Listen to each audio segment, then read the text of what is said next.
Potassium is a vital electrolyte in our bodies, playing a crucial role in muscle function, nerve signaling, and heart health. When potassium levels drop, it can lead to serious complications. In clinical practice, accurately estimating and replacing potassium deficits is essential for patient safety and recovery. In this video, we'll break down the calculation of potassium replacement, walk through a practical example, and highlight key safety considerations. Whether you're a student, nurse, or doctor, this guide will help you confidently approach potassium replacement in your daily practice. Estimate a patient's potassium deficit. We use a simple formula. Potassium deficit in mg equals 0.4 times the patient's body weight in kilograms, multiplied by the difference between the target and measured potassium levels. This equation gives us an estimate of the total body potassium deficit, which is a starting point for planning replacement therapy. It's important to remember that this is an estimate and should be adjusted based on clinical judgment and patient factors. Let's take a look at the equation visually. Imagine a blue rectangle on a white background, bordered in blue. This simple visual helps us focus on the core formula without distractions. The equation is straightforward, making it easy to remember and apply in clinical scenarios. Having a mental image of the formula can be helpful, especially during busy shifts or exams. Now let's apply the equation to a real-life example. Imagine a patient who weighs 60 kilograms. Their measured potassium level is 2.8 mg/L, and our target is to bring it up to 4 mg/L. We'll walk through the calculation step by step, so you can see exactly how to use the formula in practice. This approach ensures accuracy and builds confidence in your clinical skills. First, we substitute the patient's values into the equation. We multiply 0.4 by the patient's weight, which is 60 kilograms, and then by the difference between the target and measured potassium levels, which is 4 minus 2.8. This sets up our calculation and ensures we're using patient-specific data. Next, we break down the calculation into manageable parts. First, 0.4 times 60 equals 24.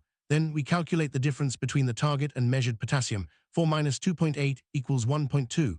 Now we multiply 24 by 1.2 to get the estimated potassium deficit. This methodical approach reduces errors and makes the process clear. Multiplying 24 by 1.2, we arrive at the estimated potassium deficit, 28.8 mg. This value represents the total amount of potassium the patient is estimated to need to reach the target level. It's important to note that this is an estimate and should be used as a guide for further clinical decisions. Once we know the potassium deficit, the next step is to determine how much potassium chloride, KCl, solution is needed. If the KCl injection contains 20 mg in 10 ml, we use the formula. Volume required equals the required mg times 10 ml divided by 20 mg. This helps us calculate the exact volume to administer safely. For our example, we need 28.8 mg of potassium. Plugging this into the formula, we multiply 28.8 by 10, then divide by 20. The result is 14.4 ml. This is the volume of KCl solution required to deliver the estimated potassium deficit. Always double-check your calculations to ensure patient safety. It's crucial to understand that the calculated potassium deficit is only an estimate of the total body deficit.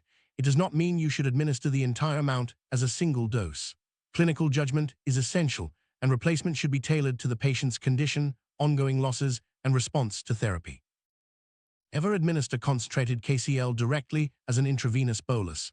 Always dilute KCl before IV administration to prevent dangerous complications. Proper dilution reduces the risk of cardiac arrhythmias and vein irritation. This is a critical safety step in potassium replacement therapy. Potassium replacement should be individualized for each patient. Factors to consider include the severity of hypokalemia, renal function, ECG findings, ongoing losses, route of administration, infusion concentration and rate, and your hospital's protocol. This personalized approach ensures safe and effective therapy. Continuous monitoring is essential during potassium replacement. Regularly check serum potassium levels, renal function, and ECG to detect any changes early. Monitoring helps prevent complications and allows for timely adjustments to therapy, ensuring the best outcomes for your patient. Always follow your institution's guidelines and protocols for potassium replacement. These guidelines are designed to maximize patient safety and ensure consistent, evidence-based care. If in doubt, consult your hospital's pharmacy or senior staff for clarification. Summary: calculating potassium replacement involves a straightforward formula, but safe administration requires careful attention to detail. Always individualize therapy, dilute KCl before IV use, monitor closely, and follow your institution's protocols. By applying these principles, you can safely and effectively manage potassium deficits in your patients.